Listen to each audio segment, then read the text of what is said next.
it's a very strong tradition in Denmark, and the whole idea about folk high school started in Denmark with Grundtvig and the ideas, and also Kolb, who was another school thinker, and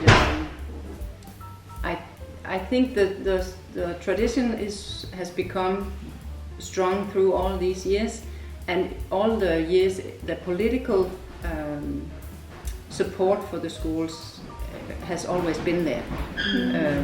Every government we have had, no matter they are liberal or social democrats, they still want to support the folk high schools. Oh, wow. Because it's so big a part of the Danish Danish DNA, you could say, that we believe in this lifelong learning, but also for young people that it is okay to take a break and do something else than just race through the education system.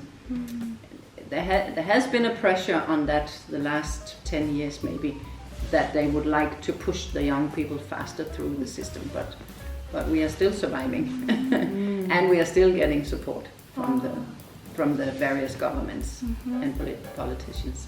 No. So it's simply just a very strong tradition and part of the Danish self-image, I think. Yeah.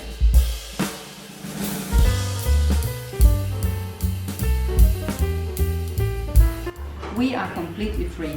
We have completely free curriculum, and the students have to turn 18 years old when they are here. So we see them as adult, and that's the big difference between the after school. But it's the curriculum is the big difference. We are both boarding schools, but we can decide our own curriculum completely. We are free. Well, almost free. We have some overall topics, you could say, and it's also in our objectives that we have to work with these. And they are common for all the schools. We have to work with democracy, people's enlightenment, and life enlightenment. Those three things are for all the folk high schools. But otherwise, curriculum is completely free.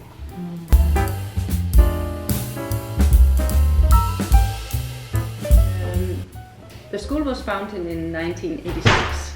86. Yes, and it was a group of people from the peace movement that started up the school. And in the beginning it was called Branderup Fredshøjskole, Branderup Peace Folk High School. But it was a hard time for the folk high schools at that time. So it was a tough start for this school. And after some years, they decided to change the idea of the school and also change the name. So it became Branderup Folk High School. And then a little later again, the name was changed to Branderup Højskole. So the history has changed, but all the time I think we have, through our international cultural meeting, it's still the idea about creating more peace in the world that we work with.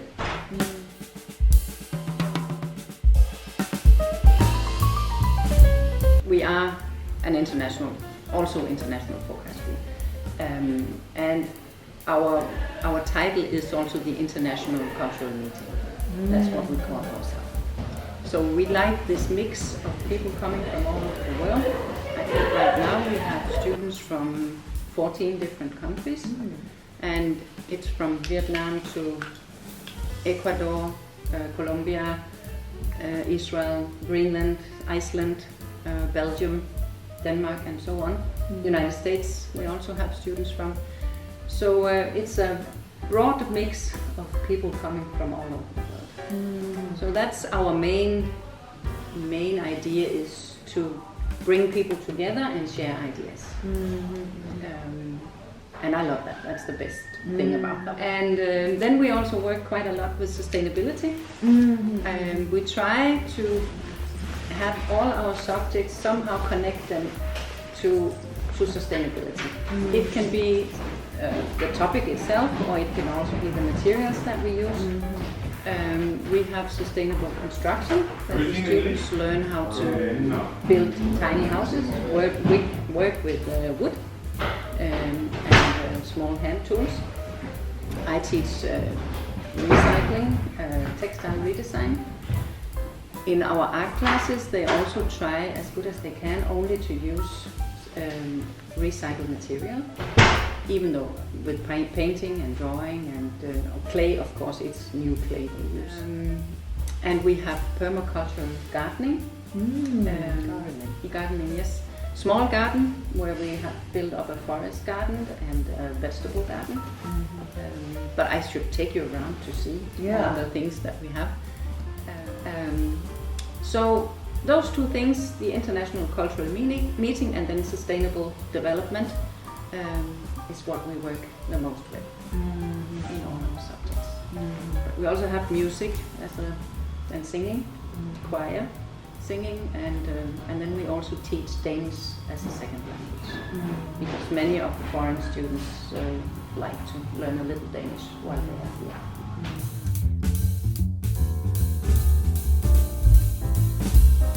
We are in a small school. We have 40 students right now, and so we have the greatest opportunity to get to know them really as the person they are. And I like that. If you have a school with 150 students, well, who is who? Yeah. So we are very small also in Denmark, if you compare with the other schools.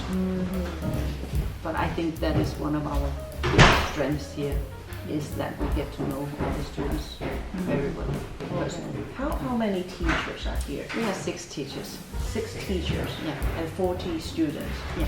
Okay, so like the community is quite close together. It is.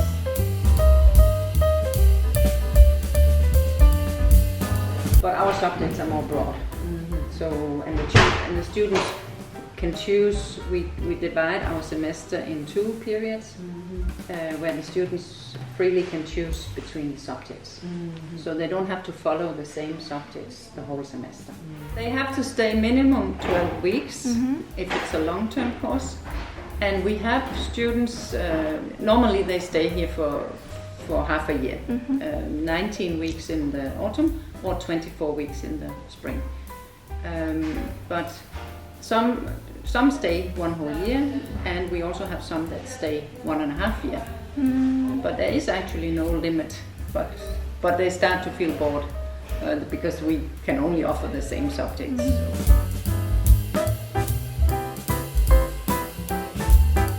To tell why the students choose us.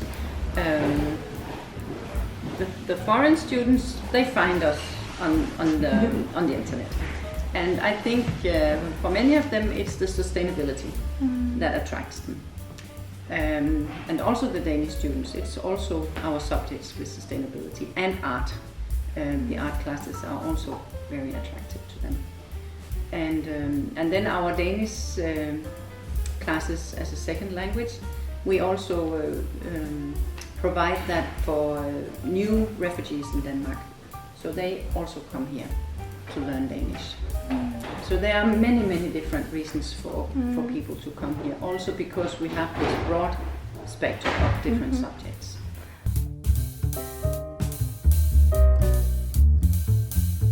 You do as a break before you start your studies or in the middle of your studies, and you want to think about your life as a young person. And you want to know more, get to know more about yourself and being together close with other people. And especially here on our school, also this international environment where you learn to accept and live with other people's thoughts, and it can be religions, other beliefs, political differences. And so it's more a period in your life where you kind of let yourself just be as a person and be creative, think more about your life, what you want to do. That's the idea about the folk high schools, and grow in talking with other people. Yeah.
basketry and felting too.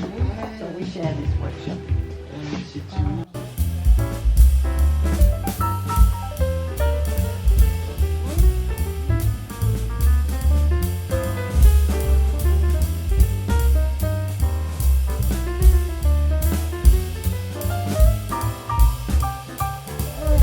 We're talking about the Sustainable Development Goals. So I was doing a project on sustainable production and consumption. So I made paper out of recycled paper from around the school, like newspaper and paper bags and yeah, all recycled paper.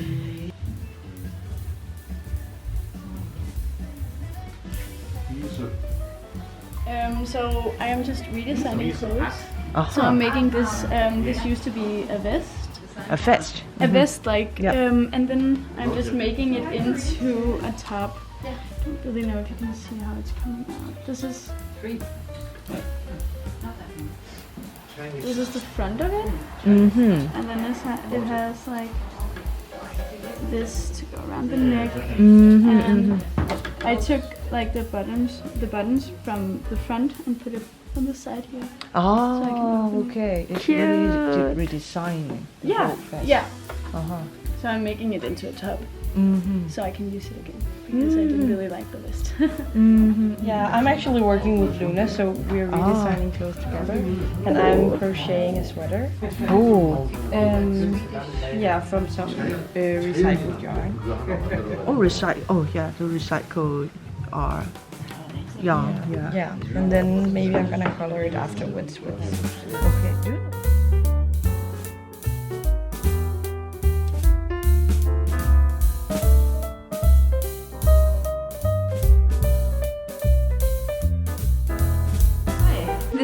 I'm Kirsten and very welcome here to our school, Branderup Højskole in Denmark.